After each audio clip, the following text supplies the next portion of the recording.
Assalamualaikum warahmatullahi wabarakatuh. Waalaikumsalam warahmatullahi wabarakatuh. Bismillahirrahmanirrahim. Alhamdulillahi rabbil alamin. Wa bihi nasta'inu ala umurid dunya waddin. Wassalatu wassalamu ala syarafil anbiya'i wal mursalin. Sayyidina wa habibina wa syafi'ina wa qurrati a'yunina wa maulana Muhammadin wa ala alihi wa ashabihi wa dhurriyyatihi ajma'in, amma ba'd. Ashhadu an la ilaha illallah wa ashhadu anna Muhammadar Rasulullah wa ufawwidu amri ilallah. Innallaha basirun bil ibad. Hasbiyallahu la ilaha illa huwa alaihi tawakkaltu wa huwa rabbul arsyil azim.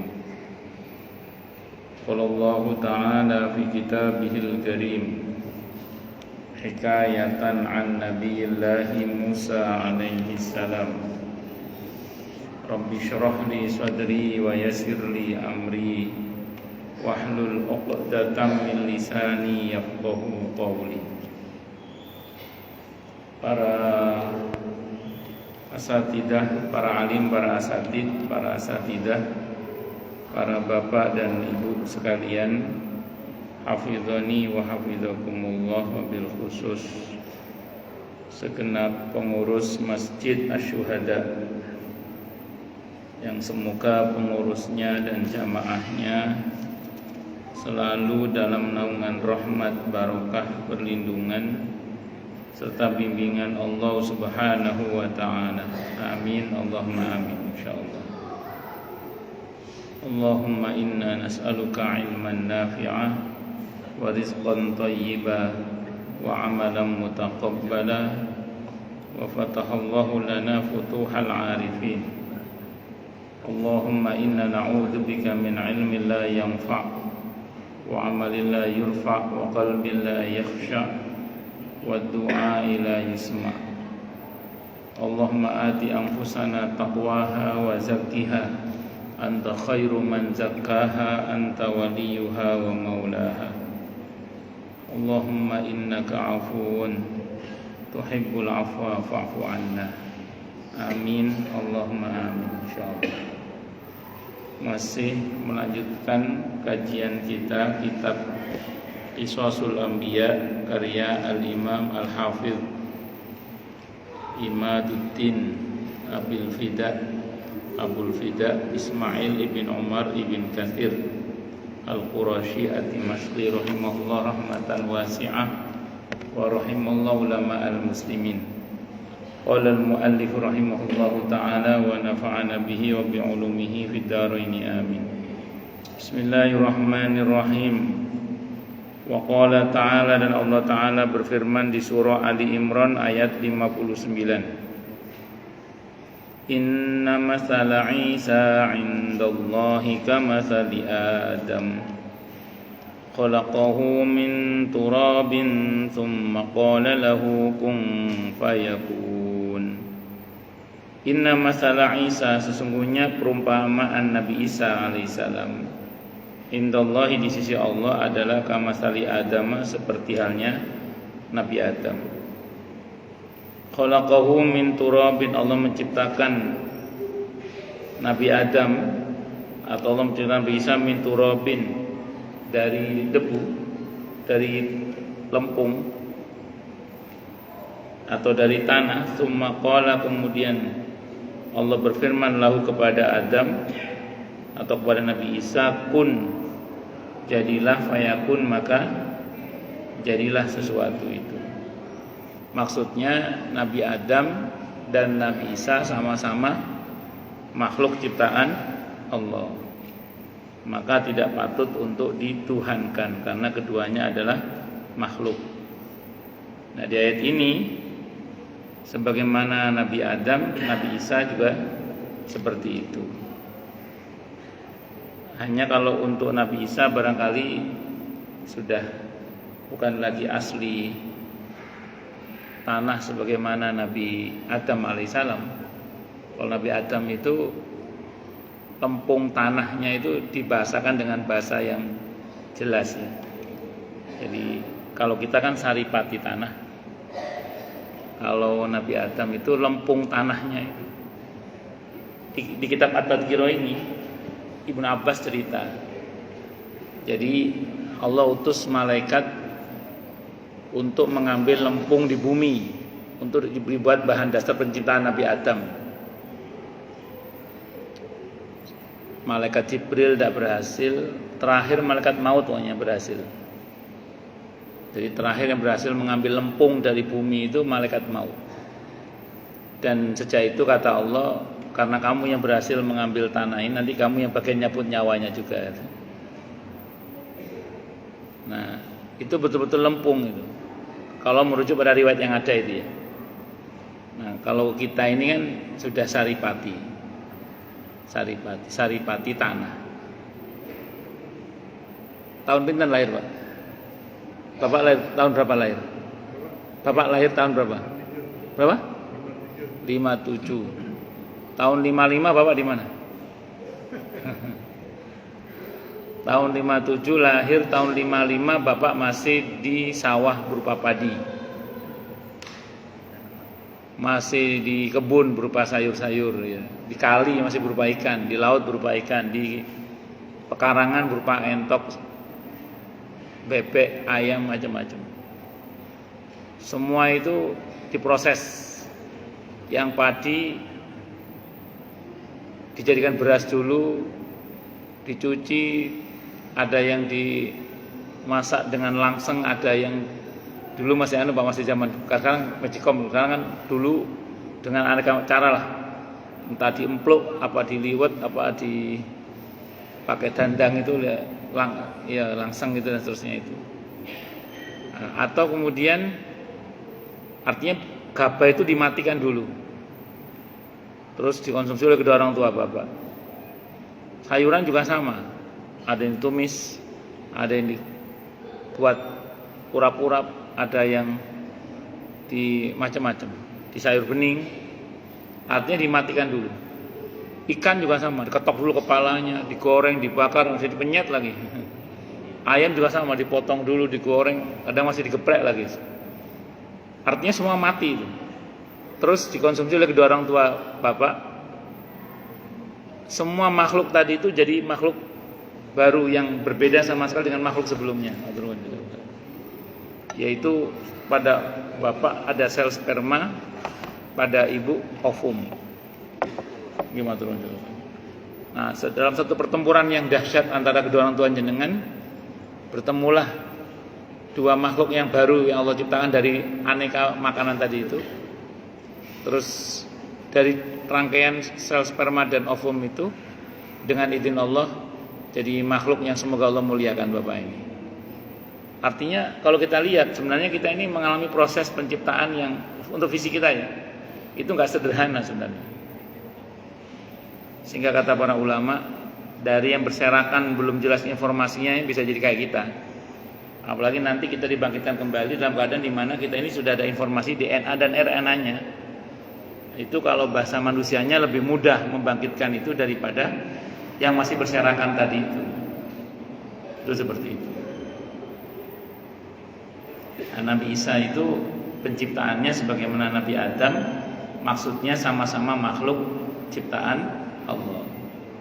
Dan seolah-olah Allah juga mau bilang begini sebenarnya. Kalau hanya gara-gara Nabi Isa tidak berbapak kemudian dituhankan, Adam lebih keren lagi, nggak ada bapaknya, nggak ada sama.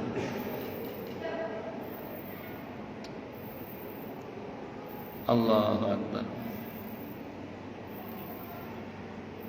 Wa qala ta'ala, dan Allah Ta'ala berfirman di surah An-Nisa ayat 1. Ini masih tentang Nabi Adam ya. An-Nisa ayat 1. A'udzu billahi samii'il 'aliim minasy syaithaanir rajiim. Bismillahirrahmanirrahim. Ya ayyuhan nasu ittaqu rabbakumul ladzi khalaqakum min nafsin wahidah min nafsin wahidatin wa khalaqa minha zawjaha wa bassa minhuma rijalan katsiran wa nisaa'a wattaqullaha alladzi tasaaluna bihi wal arham innallaha kana 'alaikum raqiba.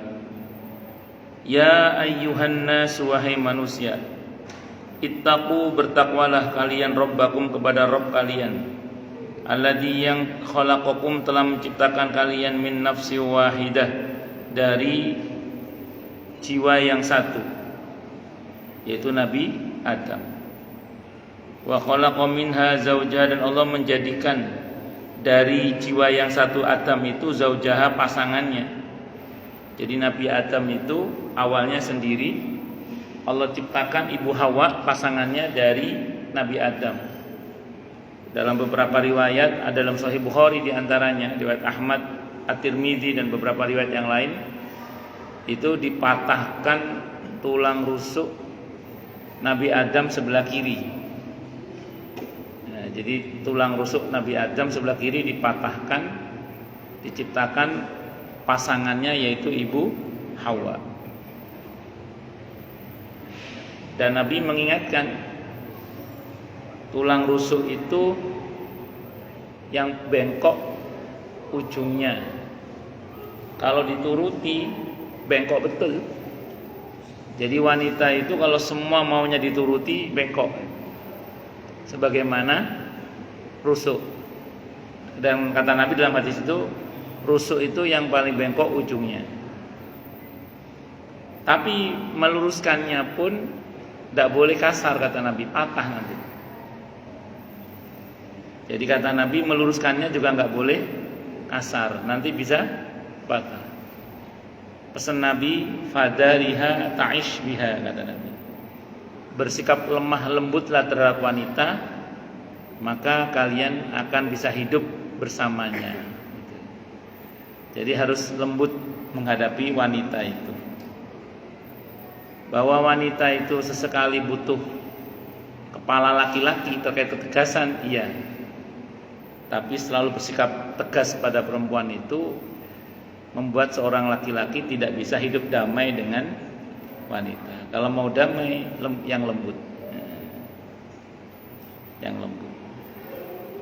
Beberapa masalah dengan istri itu kadang selesai hanya dengan dipeluk. Kata nih Bapak nih. Aku hati sering jalan-jalan.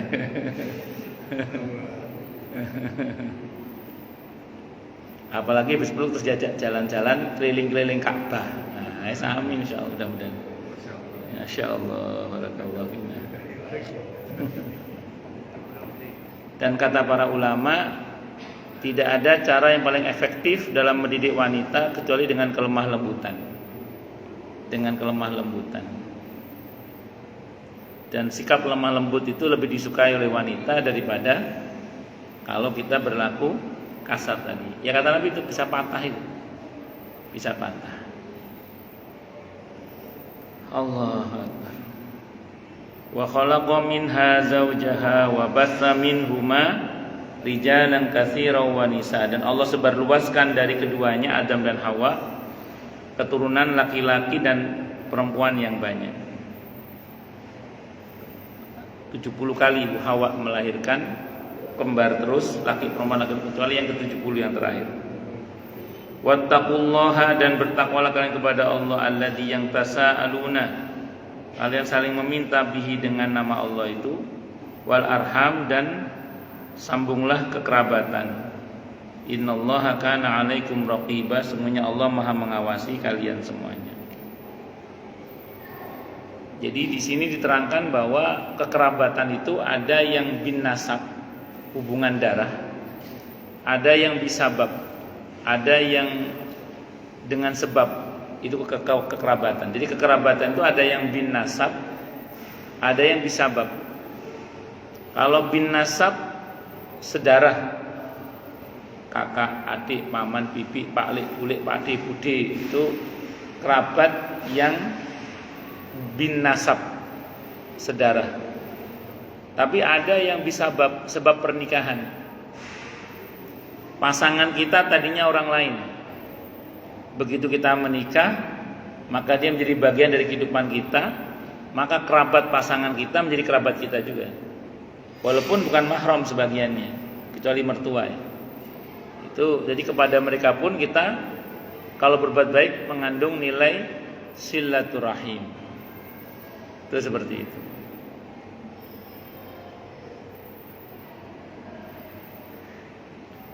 Kemudian firman Allah juga ayat ini, maaf saya ulang lagi, ayat ini dalam satu ayat diulang ada perintah takwa diulang 2 kali. Di Al-Quran dalam satu ayat perintah takwa diulang 2 kali hanya di 2 ayat saja. An-Nisa ayat 1 sama Al-Hasyr ayat 18. Jadi An-Nisa ayat 1 sama Al-Hasyr ayat 18. Kata para ulama dalam satu ayat perintah takwa diulang 2 kali menunjukkan isinya sangat penting tapi banyak diremehkan orang. Kalau Al-Hasyr itu tentang waktu. Dalam hadis Sahih Muslim ada 2 nikmat yang banyak orang tertipu. Nikmat sehat dan nikmat waktu luang. Berapa banyak orang yang tidak menjaga kualitas waktunya sehingga akhirnya berujung pada penyesalan. Kalau menyesal masih hidup mending sempat tobat. Yang repot menyesal nyawa dari kerongkongan. Nauzubillahi min syarridzalik. Nah, terus kalau ini berkaitan dengan keluarga ini. Ini perintah takwanya diulang sampai 2 kali. Kaitannya suami istri, istri ke suami, orang tua dan anak, anak dan orang tua dan periparan. Ini ditekankan sampai diulang perintah takwa 2 kali karena penting sekali menyambung rahim itu, menyambung kekerabatan itu. Cuman banyak orang yang mengabaikan.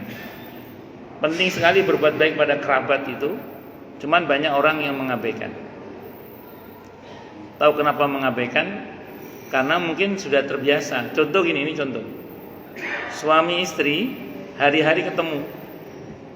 Bendino ketemu. Setiap hari ketemu, hari-hari. Karena tiap hari ketemu, kadang nggak terasa itu menjadi membiasa gitu loh. Sehingga seolah-olah kalau seorang suami berbuat baik pada istri itu kayak nggak ada pahalanya gitu. Sehingga kalau istri berbuat baik pada suami seolah-olah nggak ada pahalanya.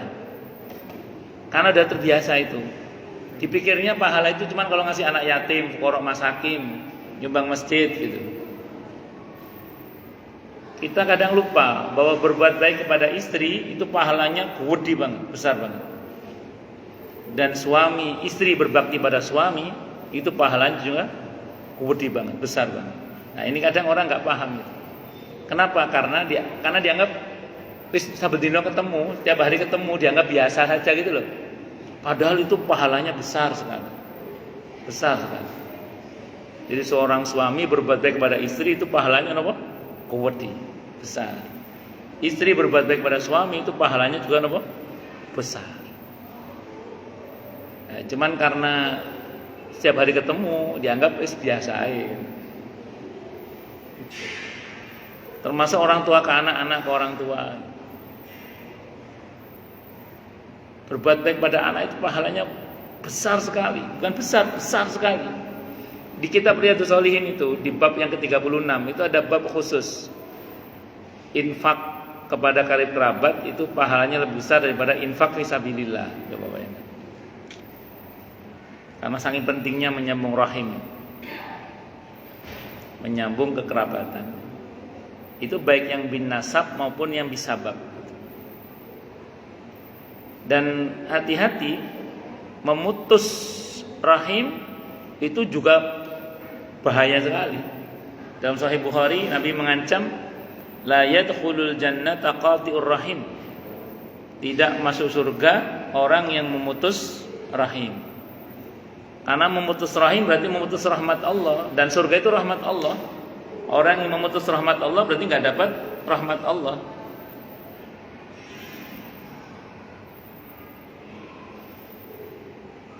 Allahu Akbar. Terutama kita para suami ini hati-hati. Kita para suami jangan sampai membuat kebijakan yang membuat istri kita putus hubungannya dengan keluarganya. Hati-hati. Jadi kita para suami jangan sampai membuat kebijakan yang membuat istri kita putus hubungannya dengan keluarganya. Contoh kasus bagaimana, Ustaz? Di sini sih nggak ada tempat lain. Pernah saya pas ngisi kajian di Pondok Kopi. Jadi pokoknya di Pondok Kopi bukan orang sini ya, jadi nggak salah orang Pondok Kopi, orang Pondok Kopi. Nanti orang sini saya ceritakan di Pondok Kopi.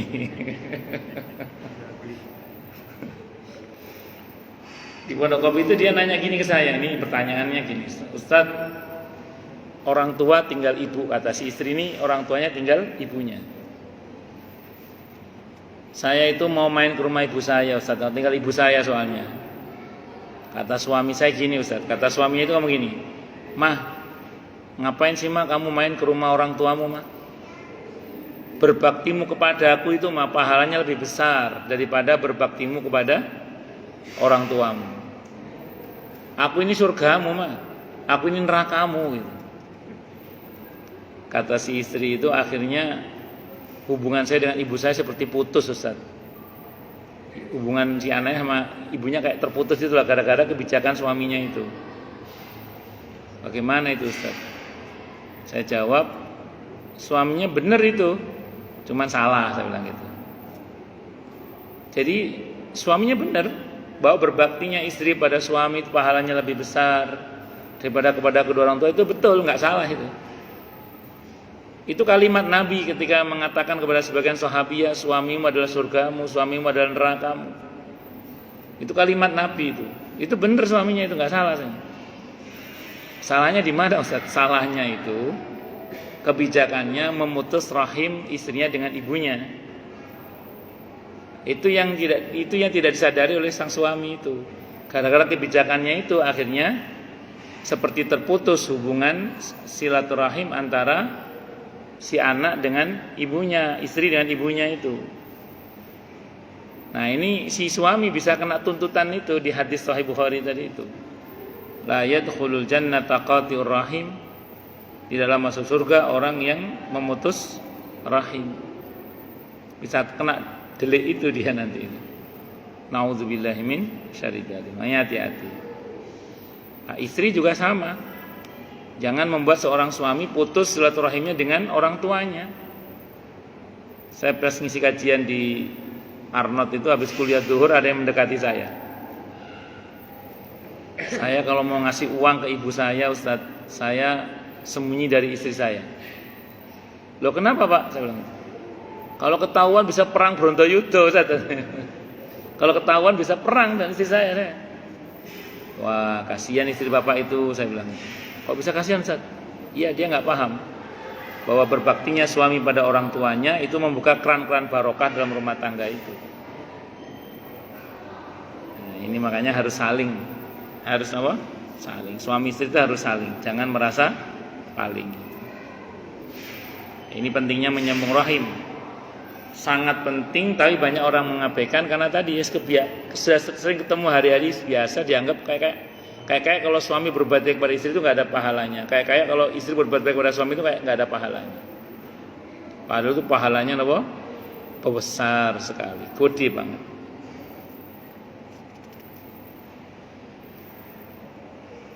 Terus firman Allah dalam Al-Quran di surah Al-Hujurat ayat 13 itu. Ya ayyuhan nasu inna khalaqnakum min dzakari wa untha waja'alnakum syu'uban wa qabaila lita'arafu inna akramakum 'indallahi atqakum al-ayah. Wahai manusia, sesungguhnya kami telah menciptakan kalian dari seorang laki-laki dan seorang perempuan, Nabi Adam dan Ibu Hawa awal mulanya. Dan kami jadikan kalian bersuku-suku dan berbangsa-bangsa agar kalian saling mengenal. Inna akramakum 'indallahi atqakum. Sesungguhnya yang paling mulia di antara kalian di sisi Allah adalah yang paling bertakwa di antara kalian. Innallaha alimun khabir. Sesungguhnya Allah adalah zat yang maha mengetahui lagi maha detil atau maha teliti dalam hal ini. Nah, ayat ini menegaskan betapa sebenarnya kemuliaan seseorang itu tidak diukur dari warna kulit, tapi dari ketakwaannya. Tidak diukur dari jenis kelamin, tapi dari ketakwaannya. Dan kita semua ini berasal dari bapak ibu yang sama, yaitu Nabi Adam alaihissalam. Jadi Nabi Adam itu nanti keturunannya sempat sampai di Nabi Nuh ya, sampai Nabi Nuh. Itu nanti setelah Nabi Nuh itu tidak ada lagi manusia kecuali keturunan Nabi Nuh.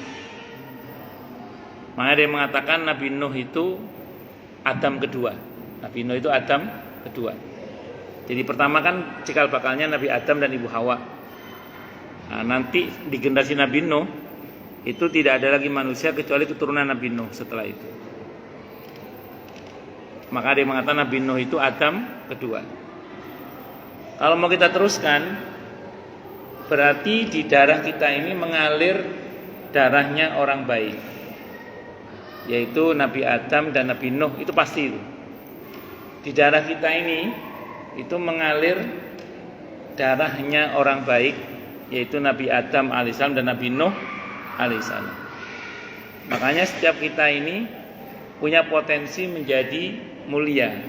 Semua kita ini, suku bangsa manapun kita, anaknya siapapun kita, itu punya potensi mulia.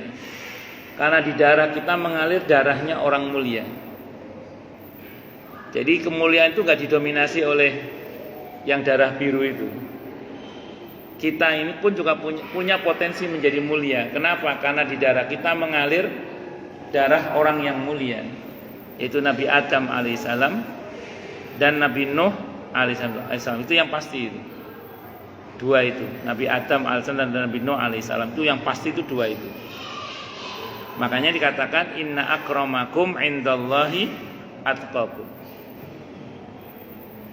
Jadi enggak jaminan kalau anaknya orang mulia menjadi mulia, sebagaimana Kan'an misalnya. Dan enggak jaminan juga kalau kemudian dia tampak rendah dalam strata sosialnya lantas terhina. Sahabat Bilal itu mantan budak radhiyallahu anhu, tapi kemuliaannya sundul langit. Kemuliaannya sundul langit. Sampai ketika Nabi berada di surga pun suara trompahnya terdengar di surga. Itu sahabat Bilal radhiyallahu anhu. Tinggalnya di bumi, tapi suara trompahnya terdengar di surga. Enggak cuma di langit, di surga. Surga itu di atasnya langit. Makanya kan nanti kalau kiamat, surga tidak kena kiamat. Karena yang kena kiamat itu langit ketujuh ke bawah. Di atas langit nggak kena kiamat. Termasuk arsy itu nggak kena kiamat. Surga itu nggak kena kiamat, karena di luar langit. Itu seperti itu. Makanya yang digulung itu langit, yang dibelah itu langit, yang di luar langit nggak kena kiamat. Nah, sahabat Bilal radhiyallahu anhu itu walaupun tampak strata sosialnya rendah, tapi kemuliaannya sundul langit, bahkan tembus surga dengan izin Allah Subhanahu wa ta'ala.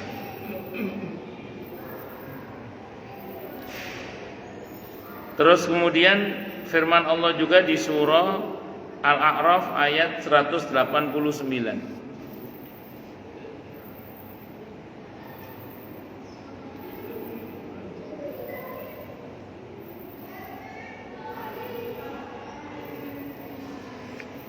Huwallazi khalaqakum min nafsin wahidatin wa ja'ala minha zawjaha liyaskuna ilaiha.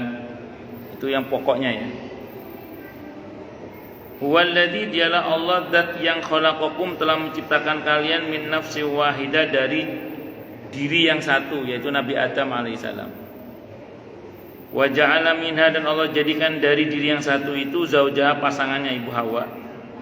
Liyaskuna ilaiha, agar ia merasa tentram kepadanya, atau agar ia merasa ya tentram atau merasa senang. Liyaskuna itu sakinah, itu tenang artinya, supaya dia merasa tenang atau senang kepada pasangannya itu.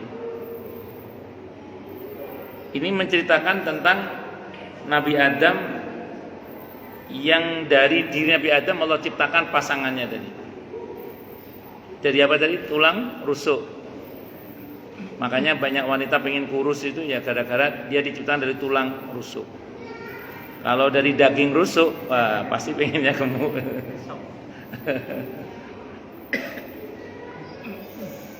Nah, ibu-ibu bawahnya pengen kurus aja, karena memang diciptakan dari tulang rusuk.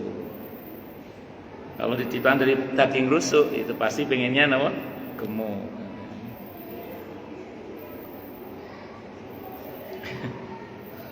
Merasa tentram terhadapnya itu berarti fitrah manusia itu berpasangan ya. Fitrah manusia itu berpasangan dan fungsi pasangan itu untuk menenteramkan pasangannya. Kata tenang di sini atau senang di sini menggunakan kata sakinah. Sakinah itu ketenangan setelah adanya gejolak.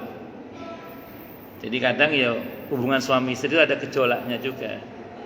Cuman bagaimana suami pandai-pandai menenteramkan istri, istri pandai-pandai menenteramkan suami. Itu seperti itu. Maka di antara indikasi kalau suami itu soleh, dia akan menenteramkan bagi istrinya. Indikasi kalau istri itu solihah, akan menenteramkan bagi suaminya. Maka sesekali kita nanya ke istri kita kalau pas deket itu, Mama, kalau deket sama aku kamu sewenang apa sumpek mah, itu tanyakan. Kalau istri kita mengatakan, aduh sayang, aku bahagia deket sama kamu, bersyukurlah pada Allah. Berarti panjenengan insya Allah termasuk suami yang soleh. Amin insya Allah. Ibu-ibu juga gitu bu, sama. Sesekali nanya ke suami, Mas, kalau dekat sama aku kamu itu seweneng apa suwenep, itu tanyakan. Senep itu sakit perut. Kalau suami mengatakan, aduh sayang, dekat sama kamu aku itu bahagia banget, bersyukurlah pada Allah, itu pertanda ibu-ibu istri yang solihah insya Allah. Mudah-mudahan ya. Itu seperti itu.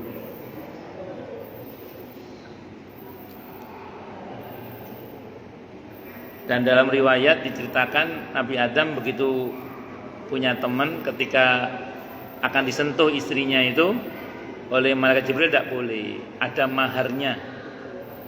Maharnya adalah bersolawat untuk Nabi kita Muhammad sallallahu alaihi wasallam, dan malaikat Jibril ngajari solawatnya.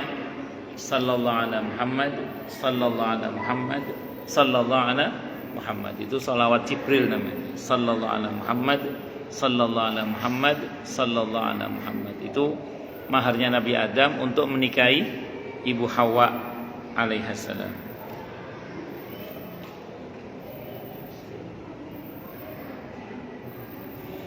Kemudian firman Allah juga dalam Al-Quran di surah, ini agak panjang, di surah Al-A'raf ayat 11 sampai 25.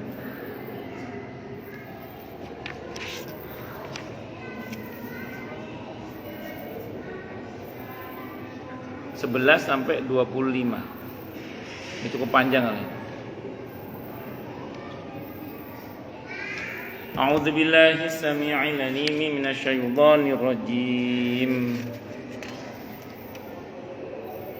Walaqad khalaqnakum thumma sawwarnakum thumma qulna lil malaikati isjudu li adama fasajadu illa iblis lam yakum minas sajidin. Dan sungguh kami telah menciptakan kalian, kemudian kami membentuk rupa kalian. Summa kemudian qulna kami berkata lil malaikati kepada para malaikat, usjudu, sujudlah kalian di Adam kepada Adam. Fasajadu maka mereka pun sujud illa iblis kecuali iblis. Lam yakum minas sajidin, dan dia tidak termasuk orang-orang yang sujud. Di sini ada kata khalaqa ya.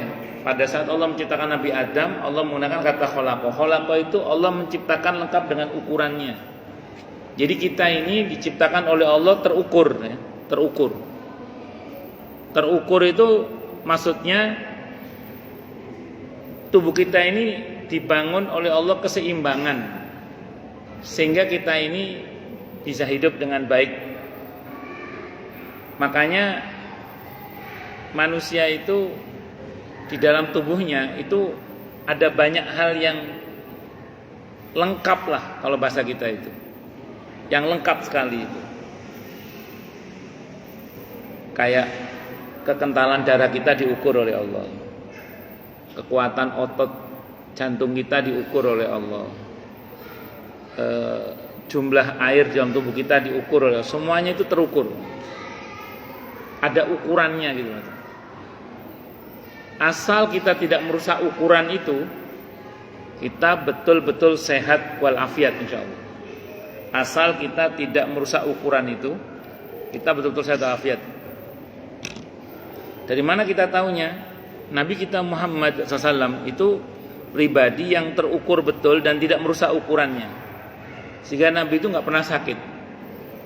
Kecuali 2 kali, itu pun karena faktor eksternal, bukan karena faktor internal. Jangan mungkin pernah baca dalam sirah, termasuk dikutip oleh Imam Suyuti diantaranya, tentang Raja Mesir yang memberi Nabi hadiah dokter itu diantara. Samping Maria Al-Qibtiyah radhiyallahu anha, Nabi diberi hadiah dokter.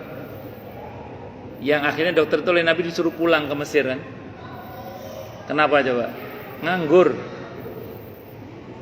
Kalau bahasa kita wis sampean mulai ae gak patek kanggo sama iki. Jadi dokternya disuruh pulang ke Mesir. Kata Raja Mesir itu, "Kamu kok pulang?" "Iya ya Rasulullah, saya suruh pulang." Ya Raja, saya suruh pulang." Nabi enggak pernah sakit. Apa rahasia kehidupannya kok sehat Nabi itu? Dijawab oleh dokternya itu, ini resepnya dokter ini, bukan sabda Nabi. Mereka itu kaum yang tidak makan kecuali lapar, dan kalau makan nggak sampai kenyang. Itu yang sempat orang ribut, katanya bukan hadis. Memang bukan hadis itu perkataannya dokter.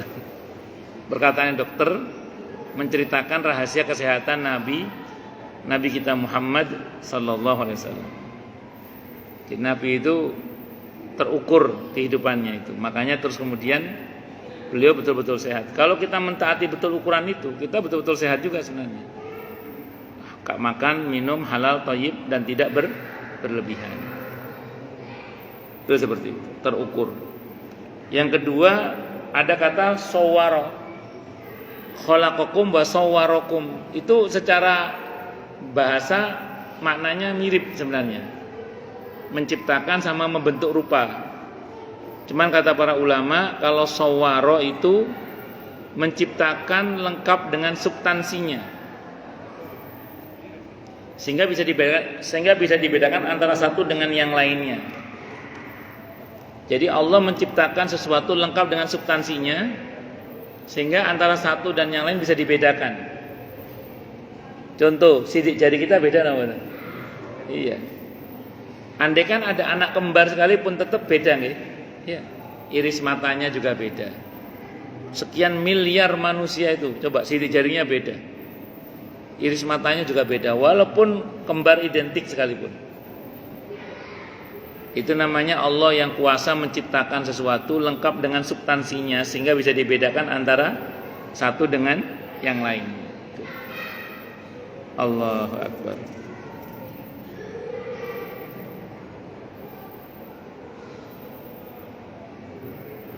Sudah terangkan kemarin bahwa iblis memang tidak mau sujud. Qala ma mana'aka alla tasjuda id amartuk. Qala ana khairum minhu khalaqtani min nari wa khalaqtahu min tin. Qala Allah berfirman, ma mana'aka, apa yang mencegah engkau wahai iblis, alla tasjuda id amartuk. Kok kamu enggak mau sujud ketika aku merintahkan kamu untuk sujud? Qala, iblis berkata, ana khairum minhu, aku lebih baik daripada dia. Kalau di hati kita ada perasaan lebih baik daripada orang lain, itu penyakitnya iblis itu. Makanya kata Abdullah bin Umar radhiyallahu anhuma, definisi rendah hati itu adalah ketika kita keluar rumah, kita tidak pernah merasa lebih baik daripada orang lain. Itu baru namanya rendah hati. Kalau kita masih merasa lebih baik daripada orang lain, berarti belum rendah hati. Rendah hati itu ketika kita merasa tidak lebih baik daripada orang lain. Sehingga ulama-ulama kita itu mengajarkan, kalau ngelihat orang itu dicari alasan agar bagaimana kita itu menganggap orang lain itu lebih mulia daripada kita. Kalau ketemu dengan yang lebih muda, dikatakan saya lebih dulu berbuat dosa daripada dia, sehingga dia lebih baik daripada saya. Kalau kita ketemu sama yang lebih tua, dia lebih dulu berbuat kebaikan, sementara saya lebih muda dari dia, saya kalah sama dia masih. Kalau ketemu sama orang ahli maksiat sekalipun, walaupun kita ingkar dengan kemaksiatannya, tapi kita katakan kita tidak tahu ujung cerita kehidupan kita. Kita tidak tahu ujung cerita hidup. Mungkin sekarang di ahli maksiat, tapi siapa tahu nanti dia husnul khotimah, tobat dan syahid di jalan Allah. Kita tidak tahu. Nah, kita tidak punya alasan untuk merasa lebih baik daripada orang lain. Nah, merasa diri lebih baik dari orang lain itu penyakitnya iblis itu. Jangan sampai kita punya penyakit itu. Kata iblis, khalaqtani min nari wa khalaqtahu min tin. Kau ciptakan aku dari api, sementara kau ciptakan Adam dari tanah. Dia merasa kalau api itu lebih baik daripada tanah. Qala fahbit minha fama yakunu laka an tatakabbaru fiha fakhruj innaka minas saghirin. Qala Allah berfirman, fahbit minha, wis kono mudun dari surga kamu, mudun. Iblis gara-gara sombong dikeluarkan dari surga. Sudah masuk surga dikeluarkan dari surga. Manusia belum masuk surga sudah sombong. Nah, ini makna sombong ini maksud apa ya? Di samping merasa lebih baik dari orang lain, terus berdampak kepada batrul haq, menolak kebenaran. Itu sombong yang sebenar-benarnya sombong itu. Makanya ketika ada seorang sahabat menggunakan pakaian branded, itu sahabat lain berkomentar, orang ini sombong ya Rasulullah, pakaiannya branded. Kata Nabi, tidak. Allahul jamil wa yuhibbul jamal. Allah itu indah dan menyukai keindahan. Innamal kibru batrul haqq. Yang namanya sombong itu intinya menolak kebenaran. Bermula diri merasa lebih baik, terus menolak kebenaran. Itu sombong yang sesungguhnya itu. Fama yakunu laka an tatakabbara fiha fakhruj innaka minas saghirin.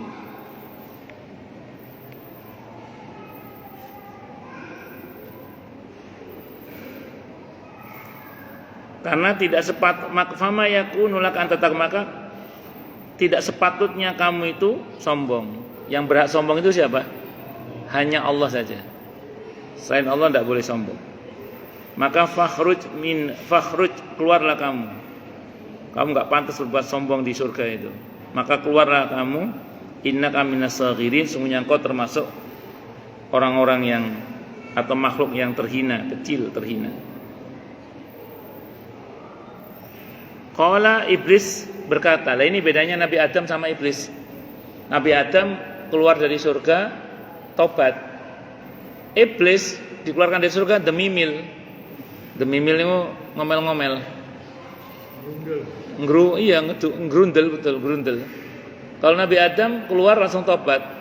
Rabbana dzalamna anfusana wa illam taghfir lana wa tarhamna lanakunanna minal khasirin. Nah, iblis alih-alih tobat malah ngomel dia. Kata iblis, anzirni ila yaumi yub'atsun.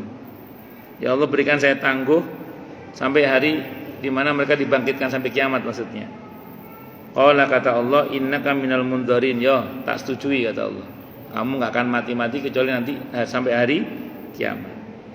Dalam satu riwayat Allah tetap mengasih kesempatan iblis untuk tobat. Tobatnya iblis adalah disuruh sujud ke Nabi Adam. Disuruh ziarah ke makam Nabi Adam, suruh sujud, suruh hormat maksudnya. Iblis tetap tidak mau. Qala fa bima aghwaytani la'aqudanna lahum siratakal mustaqim. Oh, iblis itu ngomel aja. Qala fa bima aghwaytani la'aqudanna lahum siratakal mustaqim. Iblis menjawab, karena engkau telah menyesatkan aku, pasti aku akan selalu menghalangi mereka dari jalanmu yang lurus. Ini apa? Iblis menyalahkan takdir. Jadi iblis itu di samping dia sombong, dia telah menuduh Allah dengan tuduhan yang tidak benar, suudzon pada Allah. Dan yang ketiga, dia telah berani memungkinkan Allah salah. Kan dia seolah-olah mau ngomong gini, apa enggak salah nih Allah, saya sujud sama dia, saya lebih baik dari dia kok. Jadi enggak sederhana ini kesalahannya ini. Wis sombong, merasa lebih baik dari yang lain, menolak kebenaran. Udah gitu ngoreksi Allah, Allah dikoreksi ya, Bang. Allah dikoreksi, ya apa? Di zaman kita ada nggak Ustaz orang yang mengkoreksi Allah itu? Kalau dulu ada namanya Mu'tazilah, paham namanya Mu'tazilah? Mu'tazilah ini kelompok rasionalis ya. Kalau ada teks ayat Al-Quran bertentangan dengan logikanya, itu yang diamandemen Al-Qurannya. Yang betul kan wahyu membimbing akal, akal yang dibimbing wahyu membimbing nafsu. Itu yang betul. Itu enggak, karena mereka kemaruk dengan rasionalitas. Begitu ada teks Quran bertentangan dengan rasionalitasnya, yang diamandemen Qurannya gitu. Gak bener kabeh. Makanya harus hati-hati, jangan sampai kita menjadi orang yang seperti itu.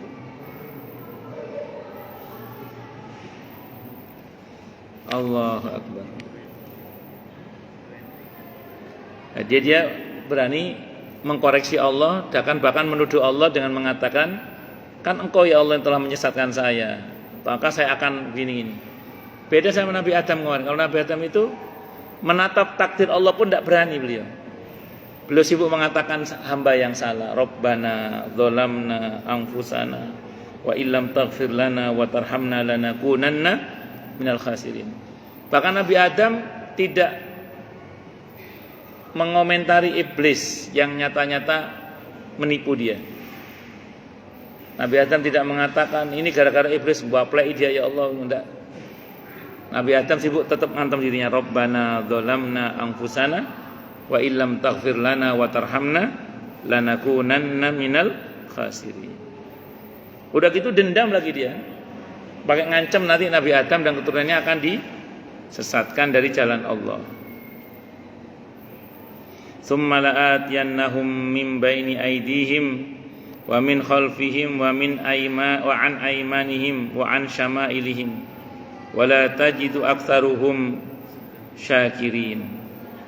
Kemudian sungguh aku akan mendatangi mereka, kata iblis, mimbaini aidihim, dari arah depannya, wa min khalfihim, dari arah belakang mereka, wa an aimani, dari arah kanan mereka, wa an syama'ilihim, dan dari arah kiri mereka, wala tajidu aktsaruhum syakirin, dan kau tiadalah mendapati kebanyakan mereka orang-orang yang bersyukur. Setan menggoda manusia dari segala penjuru kecuali dari arah atas. Segala penjuru, depan, belakang, kanan, kiri, kecuali atas. Karena atas ini jalur antara kita dengan Allah langsung, sehingga setan tidak bisa menggoda manusia dari jalur atas. Makanya perbaiki hubungan dengan Allah, supaya setan tidak bisa mendatangi kita, tidak bisa menguasai kita. Oh, berarti setan dari bangsa jin itu memang mendatangi kita. Iya, mendatangi kita. Makanya di antara isti'adzah, doa ta'awudz itu yang Allah ajarkan di surah Al-Mu'minun ayat 97-98 itu apa? Rabbi a'udzubika min hamazati syayatin wa a'udzubika rabbi ayyahdurun. Itu kita mohon pada Allah agar setan jangan sampai bisa mendatangi kita, terutama saat kita sakaratul maut. Kan dalam hadis yang sahih dari Siti Aisyah radhiyallahu anha, orang kalau mau mati, iblis akan mengerahkan pasukannya dari bangsa jin untuk mengelabui orang yang akan mati itu. Dikelabui orang yang akan mati itu. Nah, supaya dia nggak bisa mendatangi kita, persis sebelum Allah membahas tentang kematian, Allah ajar kita doa.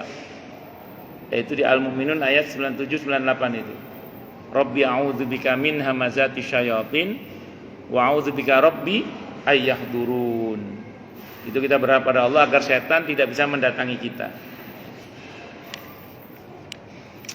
Allahu Akbar. Ngomelnya panjang juga iblis ini. Kata Allah, ya wis qala khruj minha mad'umam madhura. Laman tabi'aka minhum la'amla'anna jahannama minkum ajma'in, kata Allah. Wis kakean cangkem kata. Kalau bahasa kita gitu. Wis kono khruj minha. Keluar dari surga kamu. Mad'umam madhura, dalam keadaan terhina dan terusir. Kalau sama Allah itu jangan demimil. Kalau sama itu nurut gitu loh sama Allah itu. Kalau sama Allah itu jangan ngomel, nurut gitu loh. Ojo kakean cangkem gitu. Ya akhirnya terusir kayak iblis itu. Beda sama Nabi Adam. Saya mungkin pernah sampaikan di sini ya. Kepada kita saham Allah itu 100%. Karena bahkan nyawa kita milik Allah Subhanahu wa taala. Sementara kita kepada Allah itu nggak punya saham sama sekali. Kita kepada Allah itu nggak punya saham sama sekali. Di perusahaan yang boleh ngomong itu cuma yang punya saham aja. Di perusahaan itu yang boleh ngomong cuma yang punya saham. Yang nggak punya saham jangan banyak cakap. Tadi bahasa Jawanya ojo kakean cangkem tadi. Nah Allah itu maha baik. Walaupun pemilik saham 100%, Allah suruh kita berdoa, Allah suruh kita berusaha. Itu dengan janji pertolongan dari Allah.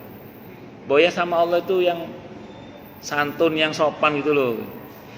Ini kok ngomel. Akhirnya dibentak sama Allah. Wes karena minggat, keluar kamu dari surga dalam keadaan terhina dan terusir. Laman tabi'aka minhum, pastilah siapapun yang mengikuti engkau wahai iblis, minhum di antara manusia keturunan Adam, maka sungguhlah amla'anna, sungguh akan aku penuhi jahanam itu minkum dari kalian ajma'in seluruhnya. Ya neko-neko melo awakmu ya tak lebokno neraka bareng awakmu. Nah, kira-kira gitu. Tapi yang buat iblis kaget itu ketika Allah berfirman, kamu bisa menyesatkan anak cucu Adam, tapi kamu tidak bisa menghalangi ampunanku kepada anak cucu Adam. Wah, iblis kaget. Termasuk ketika Allah berfirman, ya bisa, kamu menyesatkan mereka bisa. Illa min ibadiyal mukhlasin, kecuali dari hamba-hambaku yang hatinya dibuat ikhlas. Mukhlas itu orang yang hatinya dibuat ikhlas. Kalau mukhlis orang yang berusaha untuk ikhlas. Kalau mukhlas orang yang hatinya dibuat ikhlas oleh Allah. Nah, itu nggak bisa digoda oleh setan. Jadi kita kalau ingin tidak tergoda oleh setan, jadilah pribadi yang ikhlas. Semoga kita minal mukhlasin. Amin. Insyaallah, mudah-mudahan. Wa ya Adam uskun anta wa zaujukal jannata wa fakula min haitsu syi'tuma wa la taqraba hadhihi syajarata fatakuna minadh dhalimin. Insyaallah ini kita bahas di pertemuan yang akan datang.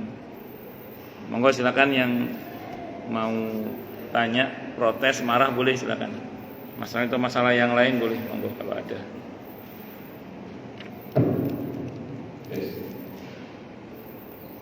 Oh tadi yang sedang. Ya monggo. Ini terkait dengan istiqomah. Mungkin sedikit yang dengan materi akan dari ini juga terkait dengan bagaimana kita bisa istiqomah terhadap berbagai macam fitnah dan gangguan iblis dan pasukannya. Jadi kriteria istiqomah untuk kelas kita itu seperti apa Ustaz? Karena tadi yang telah disampaikan itu mencobakan istiqomahnya sahabat. Mereka kan dulu jauh mungkin lebih berdosa daripada kita gitu. Kejahatan mereka mungkin ada yang sudah Nabi bukan, tapi pada saat kemudian mereka sudah ada hidayah, mereka istiqomah, tidak lagi mungkin berbuat yang atau maksiat dan sebagainya, tapi mereka dikatakan istiqomah di dalam kebenaran. Nah, kalau kita ini kan ya kadang maaf kadang masih itu Itu gimana kriteria istiqomah untuk kelas kita? Baik. Iya, sama-sama. Para sahabat Nabi itu sebagian mereka ada yang memang istiqomahnya itu luar biasa. Seperti 10 sahabat Nabi yang dijamin masuk surga semasa hidupnya misalnya, atau khulafaur rasyidin yang dijamin oleh Allah itu. Tapi enggak semuanya mulus seperti 10 orang itu. Enggak semuanya mulus seperti khulafaur rasyidin itu. Abu Bakar, Umar, Utsman, Ali radhiyallahu anhum, enggak semuanya mulus.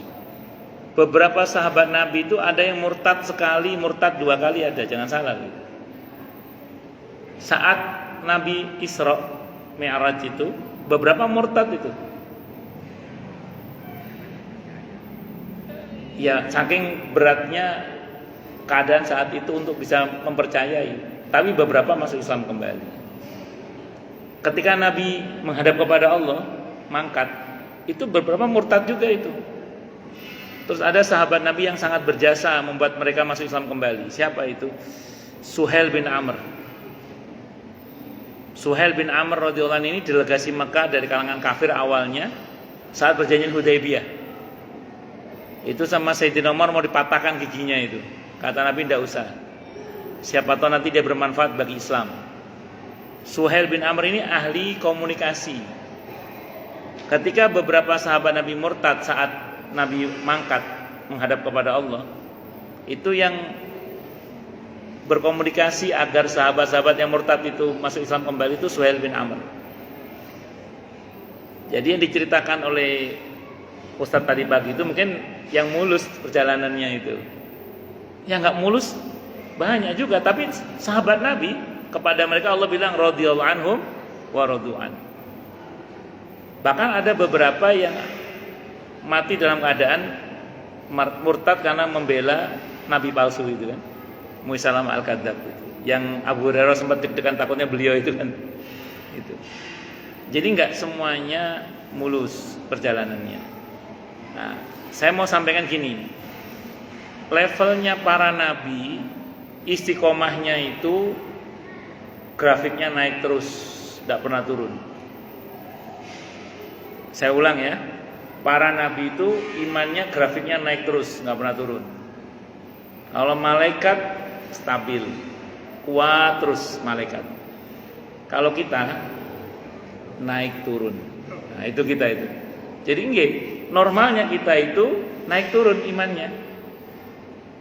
Saya sering jamaah itu nanya, Ustadz, gimana ya caranya supaya iman kita naik terus? Nggak bisa Pak, saya bilang. Kita bukan nabi soalnya. Untuk kita itu grafiknya naik turun, itu normal saja. Yang nggak normal itu kalau keluar masuk imannya, itu bahaya itu. Makanya di dalam pembahasan tentang masalah istiqomah itu mesti nanti nyangkut masalah futur itu nanti. Futur itu mualas itu. Itu mesti itu dibahas itu. Pesan Nabi sederhana. Kalau futurnya jatuh pada perbuatan sunnah, aman. Maksudnya futur tapi tetap taat, aman. Tapi kalau futurnya jatuh pada keluar sunnah, maksudnya durhaka pada Allah, alamat celaka. Sehingga pernah ada ibu-ibu itu, bukan ibu-ibu sini, Kemang 2 sana. Itu ngomong ke saya gini, Ustadz, suami saya beberapa waktu ini futur, gak sholat 5 waktu. Bukan futur itu, durhaka kepada Allah itu. Yang model begitu itu yang bahaya. Takutnya imannya keluar masuk. Tapi kalau grafiknya naik turun masih normal. Yang penting kita berusaha istiqomah. Kalau bahasanya Imam Syafi'i, kalau kita kepada Allah bisa berlari, larilah menuju pada Allah. Kalau nggak bisa lari, jalan. Kalau nggak bisa jalan sambil ngesot sekalipun, tetap menuju kepada Allah. Jangan berbalik. Maka yang kita bisa lakukan ya hanya begitu aja. Jatuh, bangun lagi. Putus, sambung lagi, kotor, mandi lagi, terus sampai kita ketemu dengan Allah. Jadi kira-kira itu istiqomah kita itu ya begitu itu. Jatuh, ya bangun lagi. Putus, sambung lagi. Capek, istirahat, jalan lagi. Terus gitu aja. Terus gitu aja. sampai kita ketemu dengan Allah. Saya kira itu. Wallahu a'lam bishawab. Nah, selagi kita punya pikiran untuk bangkit saat jatuh, selagi kita masih punya pikiran untuk menyambung kembali yang terputus, selagi kita masih punya pikiran untuk membersihkan apa yang kotor, sampai situ kita masih aman. Tapi kalau kita udah jatuh nggak mau bangun lagi, apalagi pakai teori terlanjur basah, ya sudah mandi sekali, itu alamat ya kalau gitu. Saya kira ngoten nggih, wallahu a'lam bishawab. Assalamualaikum warahmatullahi wabarakatuh. Waalaikumsalam warahmatullahi wabarakatuh. Mau menanyakan dalam pengucapan yang terputus silaturahim atau silaturahmi. Okay. Yang kedua pertanyaannya, misalnya dalam suatu keluarga ada permasalahan anak waris gitu, sehingga ada salah satu orang yang memutuskan silaturahmi tersebut. Apakah keluarga anggota keluarga lainnya itu menerima diam atau berusaha semaksimal mungkin untuk menyambung silaturahmi tersebut? Terima kasih. Bismillahirrahmanirrahim. Sependek yang saya pahami, istilah yang tepat itu adalah ayasil rahimah gitu ya. Adalah dia menyambung rahimnya.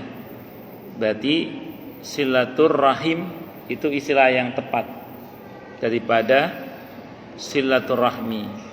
Kalau rahmi itu kata rahim, rahmi itu kalau nggak salah artinya lambung ya, perut ya. Jadi kalau silaturahmi berarti nyambung perut, makan-makan berarti. Makan-makan berarti. Kalau silaturahim menyambung kekerabatan. Kalau silaturahim itu menyambung kekerabatan. Tapi kalau silaturahmi berarti menyambung perut ya. Ya makan-makan itu. Ayo kita silaturahmi makan-makan. Kalau saya nggak salah itu diantara yang saya tahu. Di hadisnya ayasil rahimah. Hendaklah dia menyambung rahimnya. Jadi yang betul adalah silaturahim. Itu sependek yang saya pahami. Nah, yang kedua berkaitan dengan fenomena waris nih. Di mana ada yang mutus hubungan gara-gara waris, ngoten nggih. Bahaya bagi yang mutus, tidak bahaya bagi yang diputus. Yang memutus itu yang diancam oleh Nabi tidak masuk surga tadi. Yang diputus, ya dia namanya diputus, dia tidak termasuk yang memutus. Pesan kula mung setunggal mawon. Pertama, jangan sampai kita berada di pihak yang memutus, itu satu. Kalau kita diputus itu terserah dia deh. Yang penting kita berusaha baik. Artinya kalau ada momen-momen di mana memang kita sepatutnya datang, kita tetap datang. Tetap kita ucapi salam. Tetap kita perhatikan.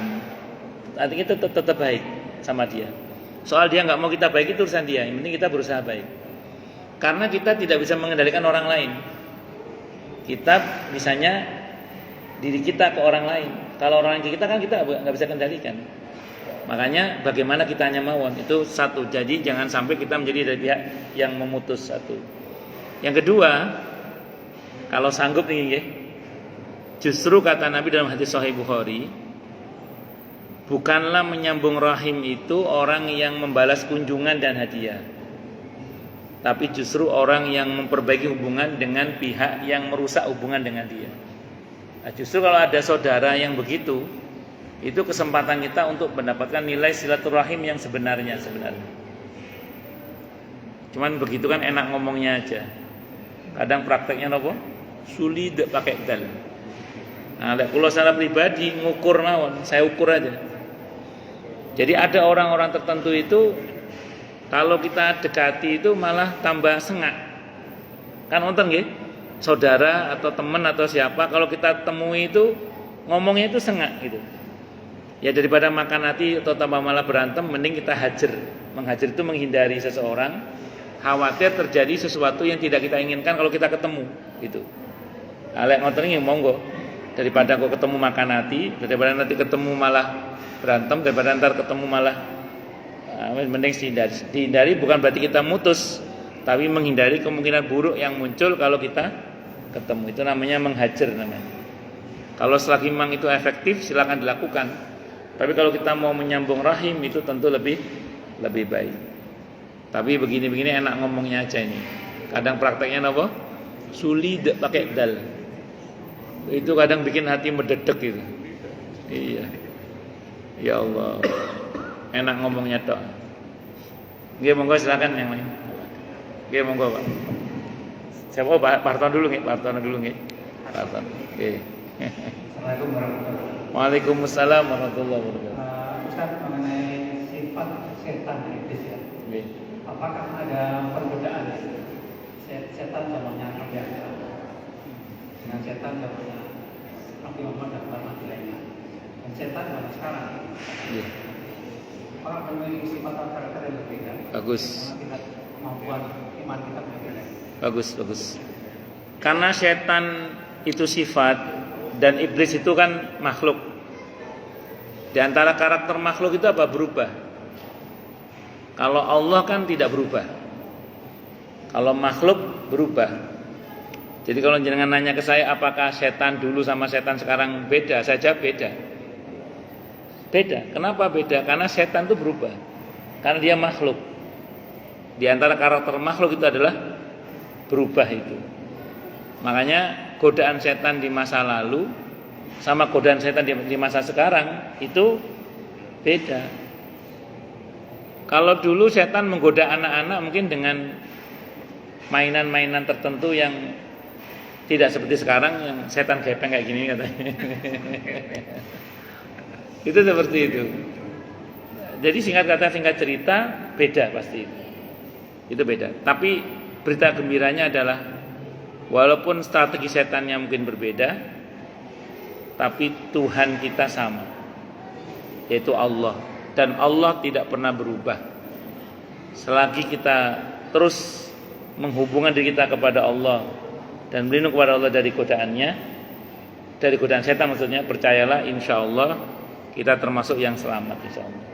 Jadi sebetapapun setan strateginya berubah, bentuknya juga mungkin berubah, tapi Tuhan kita mau dulu, mau sekarang, mau nanti adalah Tuhan yang sama yang tidak pernah berubah. Nah, ngoten nggih, wallahu a'lam bishawab. Nggih, monggo.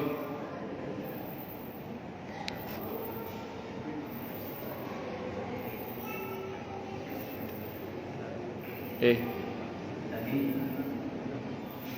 dikatakan mahalnya dalam para Jawa itu dengan Salawat. Iya. Padahal waktu itu Nabi belum ada. Oh iya. Itu satu. Nggih. Kedua, yang menikahkan Nabi Adam itu siapa? Kalau kita kan ada. Nggih. Yang ketiga, berapa lama dari menikah sampai turun di dunia? Kalau mungkin bisa kalau Nggih. Baik. Yang pertama, mungkin fisik Nabi kita Muhammad SAW belum ada saat itu. Tapi nama Nabi sudah ada di bawah arsy. Hadisnya riwayat Al-Baihaqi. Hadisnya sahih li ghairihi. Sependek yang saya ketahui di sahih li ghairihi. Ketika Nabi Adam berada di surga itu, Nabi Adam melihat tulisan yang ditulis sejajar, yaitu la ilaha illallah Muhammadur Rasulullah. Kata Nabi Adam, siapa Muhammad ini? Kok namanya ditulis sejajar dengan nama Allah di bawah arsy?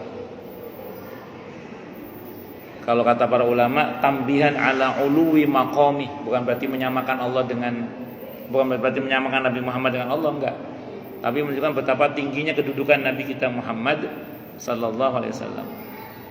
Maka diterangkanlah oleh Allah, ini adalah keturunanmu bla bla bla.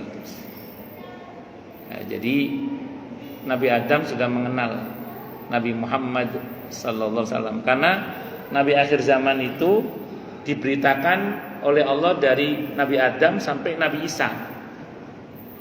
Jadi semua nabi itu tidak ada satupun nabi kecuali mengetahui bahwa nanti akan ada nabi akhir zaman, yaitu Nabi Muhammad sallallahu alaihi wasallam. Tidak ada satupun nabi kecuali tahu bahwa nanti akan ada nabi akhir zaman. Dan semua nabi mengingatkan tentang Dajjal.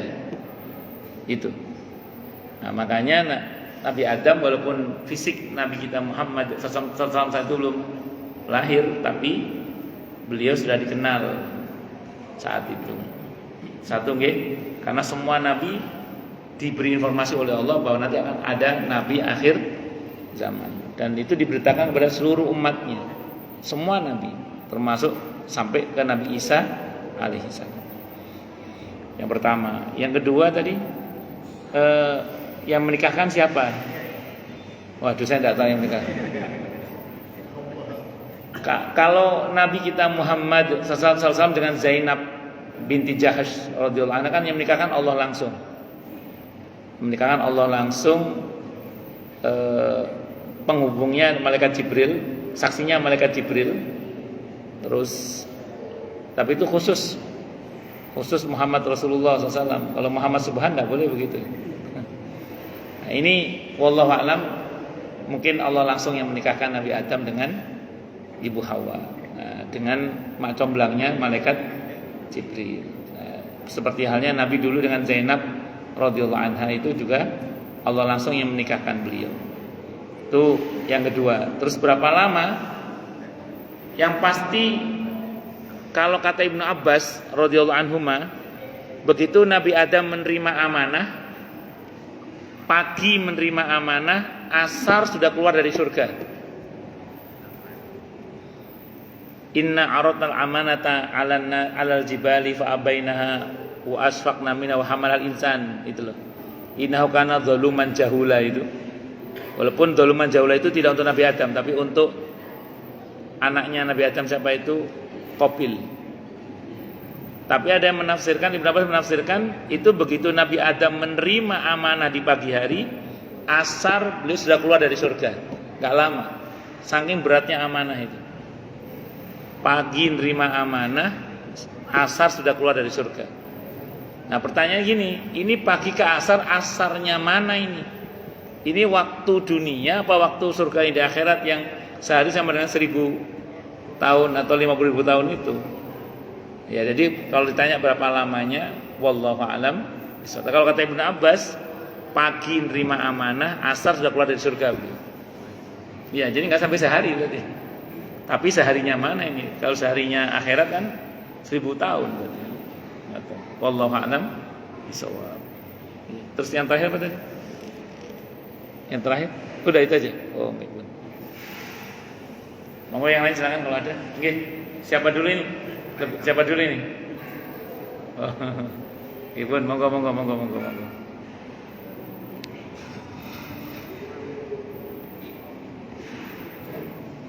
Assalamualaikum warahmatullahi wabarakatuh. Waalaikumsalam warahmatullahi wabarakatuh. Jadi saya itu punya partai yang orangnya sifatnya itu keras. Pertama saya itu nggak bisa bersilaturahmi pada partai saya, karena di mata partai saya itu saya salah terus, selalu diomongin. Bagaimana sikap saya? Apakah saya sering bersilaturahmi atau bagaimana? Abu Lahab ketika sudah turun surah Al-Lahab dalam sirah yang pernah saya baca ya. Abu Lahab kan pamannya Nabi kan, paman Nabi kita Muhammad sallallahu alaihi wasallam. Sudah turun surah Al-Lahab itu. Sudah beberapa kali Abu Lahab dan istrinya menghina Nabi kita Muhammad sallallahu alaihi wasallam dan mencoba mencelakai beliau. Itu dalam sirah yang saya baca. Tidak kurang dari 200 kali Nabi mendatangi pamannya ini.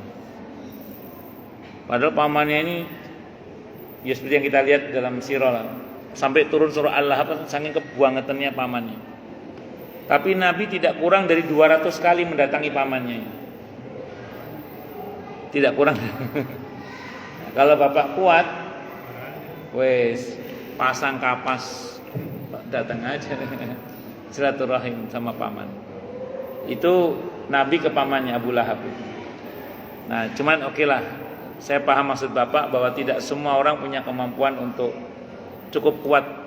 Karena kadang ya tadi, kalau kita ketemu alih-alih semakin membaik malah semakin memburuk. Ya, yang penting jangan niat memutus. Kalaupun fisik tidak ketemu, doa terus jalan. Doakan paman bapak itu. Nah, syukur-syukur ya transfer juga. Nah, ngoten nggih. Wallahu a'lam bishawab. Nggih, monggo, Pak. Satu lagi, Oh, monggo. saya punya adik perempuan. Nggih. Udah lama nggak dibiarin sama suaminya. Beberapa tahun bahkan. Jadi nggak dikasih nafkah, terus diputus atau karena juga enggak. Terus suaminya sekarang sudah meninggal. Terus status adik saya itu bagaimana? Apakah nanti misalnya kalau ada satu lagi bisa nikah atau bagaimana? Ya. Karena suaminya sudah meninggal, otomatis kalau masa iddahnya sudah habis, maka dia bisa menikah lagi. Tapi dipisah lama itu bukannya udah janda, Ustaz. Pernikahan itu mitsaqon ghalidha. Itu bahasa Al-Qur'annya. Ikatan yang sangat kuat. Tidak putus kecuali ada kata talak dari suami. Atau yang kedua, ada pembatal pernikahan seperti murtad misalnya. Atau yang ketiga, kata putus dari hakim. Yang pertama, kata talak dari suami. Ini penting bagi para istri karena saya punya jamaah. Ini kisah nyata ya. Jadi dia pas main ke Surabaya ketemu sama cinta pertamanya, gitu ya. Sewaktu di SMK. Jadi ini CLBK, cinta lama belum kelar. Begitu mau menikah, istrinya baru cerita bahwa dia statusnya masih istri orang yang ditinggal lama oleh suaminya. Cuman statusnya belum diperjelas. Nah, ini tidak boleh ini. Ini kesalahan beberapa kaum wanita hanya gara-gara wis tidak punya pikiran nikah lagi, terus tidak ngurus semua itu. Padahal status wanita harus jelas. Maka kalau suaminya nggak jelas itu diperjelas statusnya. Kalau nggak bisa dapat kata talak dari suami, datang ke pengadilan supaya diputus oleh pengadilan. Karena pernikahan itu bisa putus dengan kata putus dari hakim.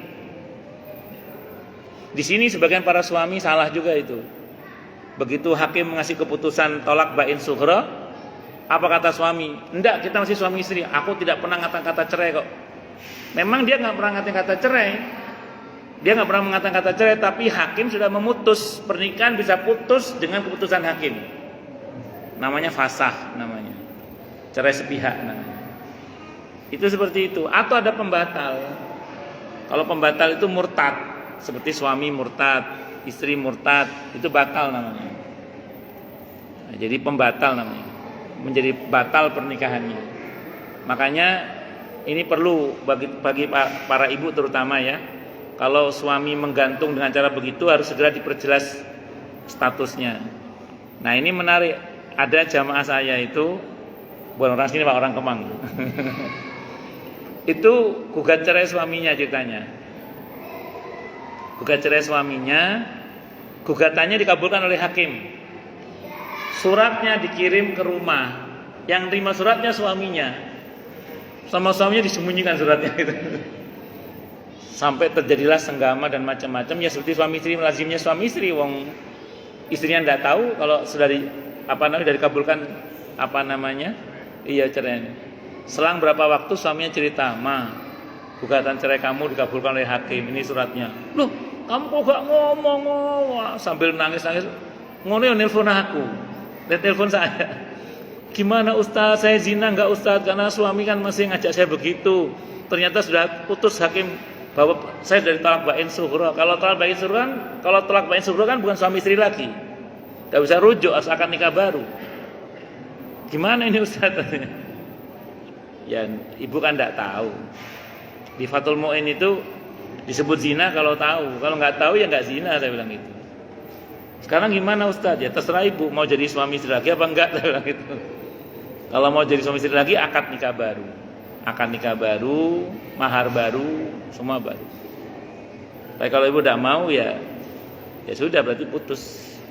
Ya, tinggal nunggu masa iddah. Kalau yang jenis tolak bain sughra ini enggak berlaku ketentuan wa bu'ulatuhun ahaqqu biraddihin.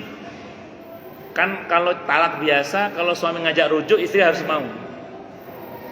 Tapi kalau kata putus dari hakim, khulu itu atau fasa itu walaupun suami ngajak rujuk enggak bisa, karena enggak ada rujuk. Yang ada itu akad nikah baru. Tinggal istrinya mau apa enggak gitu aja. Kalau istri mau ya akad nikah lagi, kalau enggak ya berarti putus sudah. Cari suami lagi gitu. Ya, saya kira itu wallahu alam bisawab. Ustaz, maksudnya begini, apakah adik saya pengadilan tidak ada secara begitu bagaimana? Sebaiknya iya, Pak. Sebaiknya kalau mau nikahnya resmi. Tapi kalau mau nikah di bawah meja, jadi nikahnya di bawah meja gitu. Ya itu beda bab nanti itu. Tapi secara hukum statusnya sudah cerai. Hukum Islam ya maksud saya. Wallahu a'lam bishawab.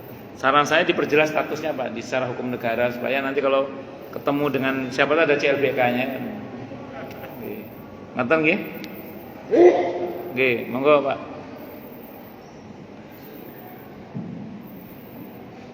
Ustaz, balik ke materi di awal sampaikan mengenai penciptaan Allah.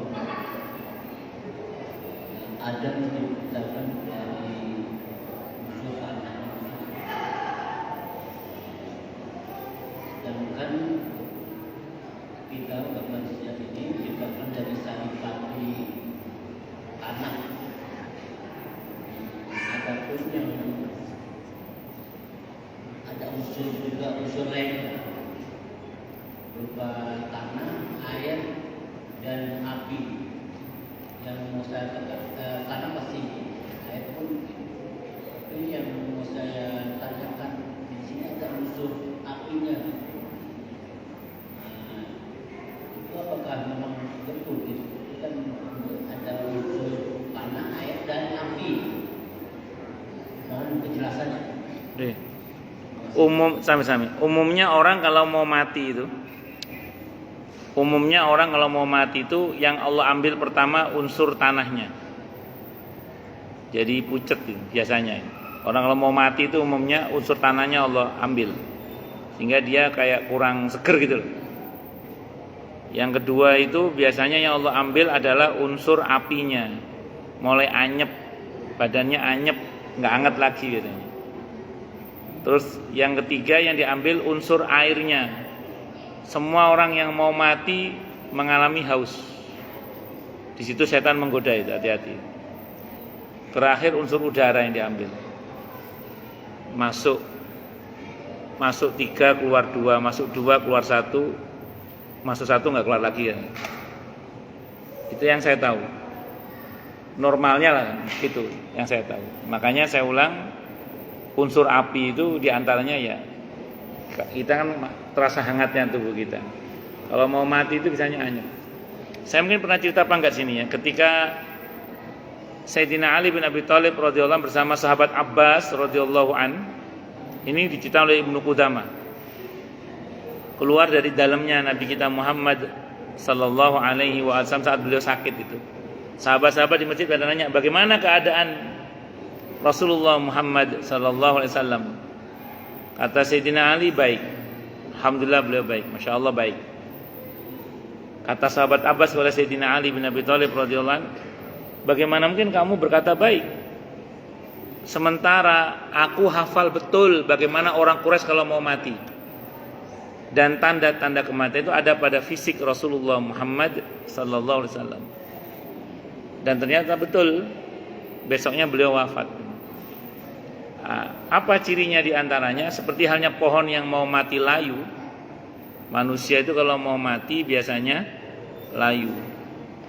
Kupingnya mulai mengincup. Itu kalau kata Ibnu Qudamah. Nanti kan kalau ngaca kok kuping kok ngincup ya. Jangan-jangan tanda-tanda. Ada yang mengatakan hidungnya mulai miring gitu. Mulai ngincup itu.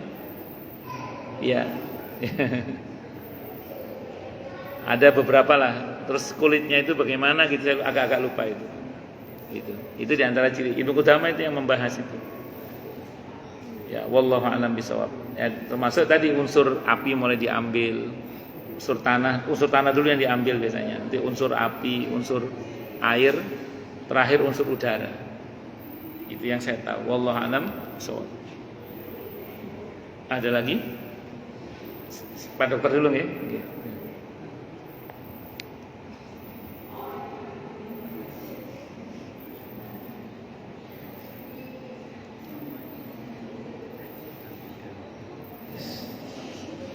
Assalamualaikum warahmatullahi wabarakatuh. Waalaikumsalam warahmatullahi wabarakatuh. Saya mau menanyakan tentang zakat fitrah.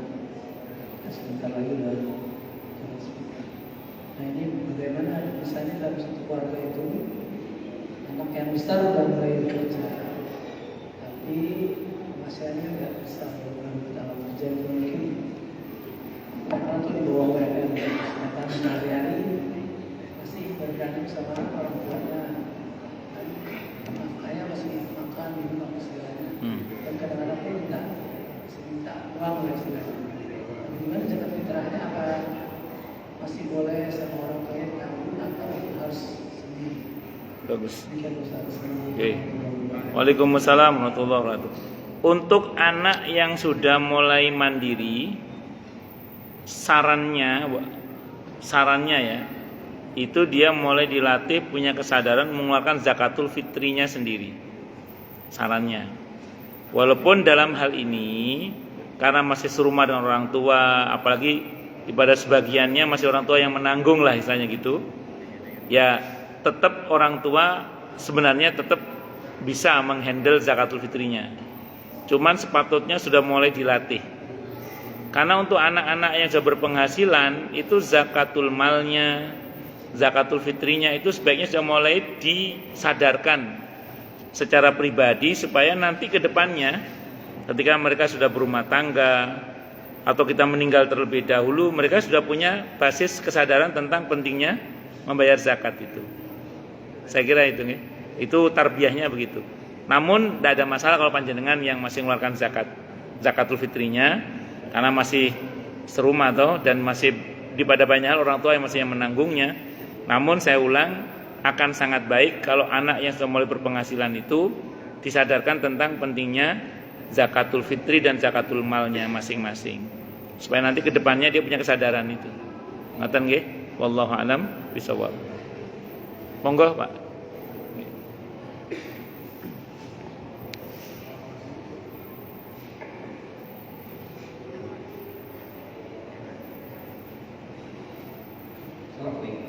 Waalaikumsalam warahmatullahi wabarakatuh. Ustaz, ini pertanyaan terkait kewajiban muslim terhadap orang yang meninggal. Oke. Kasusnya adalah kita kewajiban untuk memandikan, mensolatkan, menguburkan. Tapi kasusnya adalah ketika keluarga menutup pintu untuk tetangga-tetangganya itu membantu. Sementara tetangga itu tahu si jenazah jam meninggal dan tidak diapa-apain perempuan, didoakan tidak, tetap dibiarkan di kamar dengan posisi seperti itu. Tentunya pertanyaan gelisah, apakah kewajiban itu gugur kepada tetangga ketika pihak keluarga menutup pintu untuk melakukan kewajibannya dalam jenazah? Ini dipicu oleh perebutan warisan, sehingga pihak keluarga nggak mau orang lain tahu, sehingga jenazah dibiarkan begitu saja sebentar pihak keluarga ribut terkait warisan. Nah, apakah kewajiban kita sebagai tetangga terhadap jenazah sudah terasa? Harus diupayakan secara maksimal karena itu fardu kifayah ya.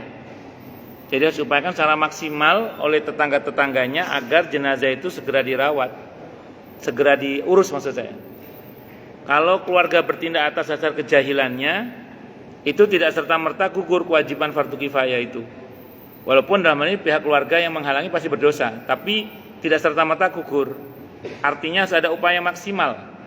Seperti misalnya kalau memang pendekatan secara pribadi dari tetangga nggak bisa, maka gunakan kekuatan yang ada di situ, misalnya Pak RT, Pak RW, kalau perlu Pak Lurah, kalau perlu ngundang ya siapa yang punya kewenangan lah Nah, kalau sudah mentok sana mentok sini nggak bisa, betul-betul nggak bisa. Allah Maha tahu bahwa kita sebagai tetangganya sudah berusaha. Pada akhirnya la yukallifullahu nafsan illa usaha. Jadi berarti ini pure murni dosa keluarga karena mereka yang menghalangi. Tapi kalau selagi masih bisa diupayakan dan cari celahnya, upayakan untuk segera diurus jenazah itu. Ya tadi menggunakan kekuatan-kekuatan yang ada tadi. Wallahu a'lam bishawab. Ngoten nggih? Cukup dulu. Kita tutup dengan hamdalah.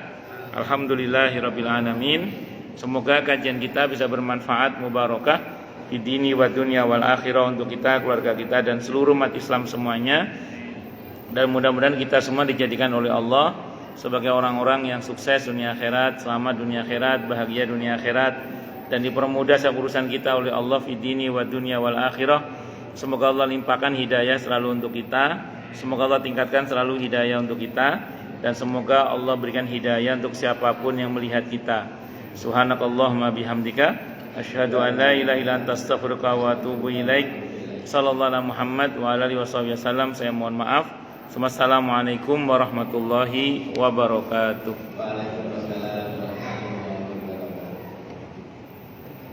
Assalamualaikum warahmatullahi wabarakatuh. Jamaah nikah Majelis Syuhada yang dimuliakan Allah Subhanahu wa taala. Alhamdulillah roti